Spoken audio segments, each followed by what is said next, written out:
Bismillah Rahman Rahim. This is me Noman Shiri, your English instructor once again with all of you people. And hope you all are well.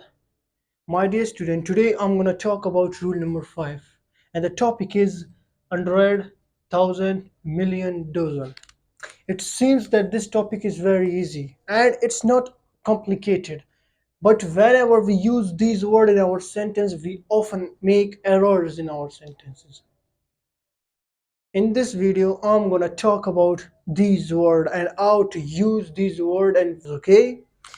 So first of all, I'm gonna talk about on the basis of parts of speech that these words act as a noun as well as adjective in a sentence. What am I saying? I said that these words 100,000 million and dozen etc etc. Okay, ये as a adjective भी act करते हैं और noun जैसे भी act करते हैं एक सेंटेंस में। तो अगर उस वक्त ये सेंटेंस में एज एडजेक्टिव एक्ट कर रहे थे उस वक्त तो हम लोगों को क्या, फॉर एग्जांपल 100 हो गया, ये अगर if it acts as an adjective in a sentence, so we have to use only like 100, not hundreds. But we often use hundreds when it acts as an adjective in a sentence. So remember, let me tell you again, अगर 100 एक जुमला हो गया ना, अगर उस जुमले में 100 एज एन एडजेक्टिव एक्ट कर रहा है तो उस वक्त 100 को 100 ही होना चाहिए। तो हम उस वक्त हंड्रेड्स नहीं लगाएंगे क्योंकि एडजेक्टिव ना तो सिंगुलर हो सकता है ना प्लूरल हो सकता है। अगर इसके साथ हम लोग एस लगाए तो ये प्लूरल हो गया, but adjective it would not be okay we use in singular form or plural form, हम लोग यूज नहीं कर सकते हैं। तो क्या अगर एज एडजेक्टिव हो गया तो सिर्फ 100, अगर एडजेक्टिव हो गया सिर्फ 1000 हम लोग यूज करेंगे, अगर एज एन एडजेक्टिव हो गया तो मिलियन या डोजन हम लोग यूज करेंगे। और मैंने बताते एज एन और नाउन की भी एक्ट करते हैं सेंटेंस में। तो अगर if they act as a noun in a sentence, so they can be in a singular form or in a plural form. It depends on the context or according to the sentence. ये अगर noun की तरह act कर रहे थे तो ये singular भी हो सकते हैं प्लूरल भी हो सकते हैं। It depends on the context. Okay, let me tell you in this sentence. For example, I have written that she has donated 5,000 rupees. Now in this sentence, rupees it's a noun, and जब हम लोग noun के साथ S लगाते हैं तो ये क्या प्लूरल होता है। नाउन के साथ जब हम लोग एस लगाते हैं तो प्लूरल होता है, लेकिन वर्ब के साथ अगर हम लोग एस लगाए तो ये सिंगुलर होता है। ये you must kept in your mind. Okay, तो इस सेंटेंस में रुपीज ये एक नाउन हो गया, it's noun.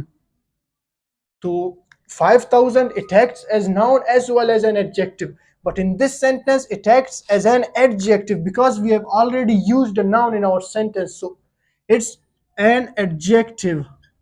It acts as an adjective, so it should be singular.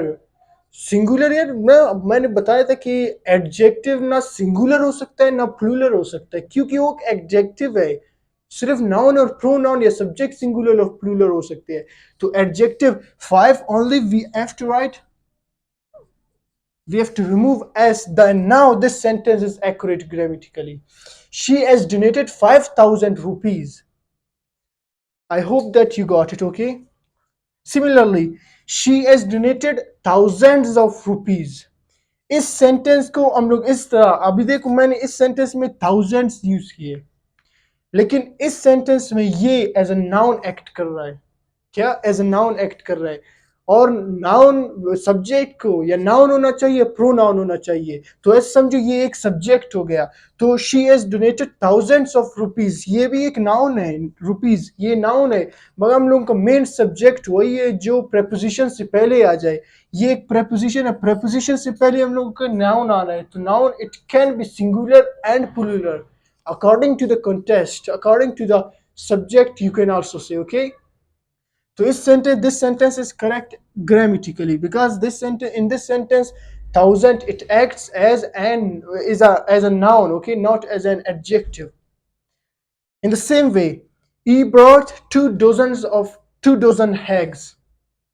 तो मैंने आपको कहा था, अगर डोजन हो गया, 100 हो गया, 1000, 1,000,000, अगर ये एज एन एडजेक्टिव एक्ट कर रहे हैं, तो हम लोग सिर्फ डोजन लिखेंगे, मिलियन लिखेंगे, इनके साथ हम लोग एस यानी प्लूरल फॉर्म हम लोग we will never use, because adjective it cannot be used in a singular form or in a plural form, क्योंकि एक एडजेक्टिव है, सिर्फ नाउन और प्रोनाउन ये सिंगुलर और प्लूरल हो सकते हैं। तो इस सेंटेंस में dozen as an adjective act कर रहा है, ये क्या एज एन एडजेक्टिव एक्ट कर रहा है, so it should be singular, singular नहीं, ये सिर्फ हम लोग को डजन लिखना चाहिए। तो as it will be removed, then now this sentence is correct grammatically, क्या he brought 2 dozen hags. Agar if I write preposition like have, then I add s. Now this sentence is correct, क्योंकि ये अभी as an adjective नहीं, as a noun act कर रहा है, क्योंकि जो preposition से पहले हम लोगों का main subject वही होता है। तो अभी ये sentence का he brought 2 dozens of hags, अभी ये sentence correct है। I hope that you have got everything. Conclusion, I'm just gonna tell you, don't forget to subscribe my channel. You should subscribe my channel. I will be grateful to you. See you tomorrow. Take care.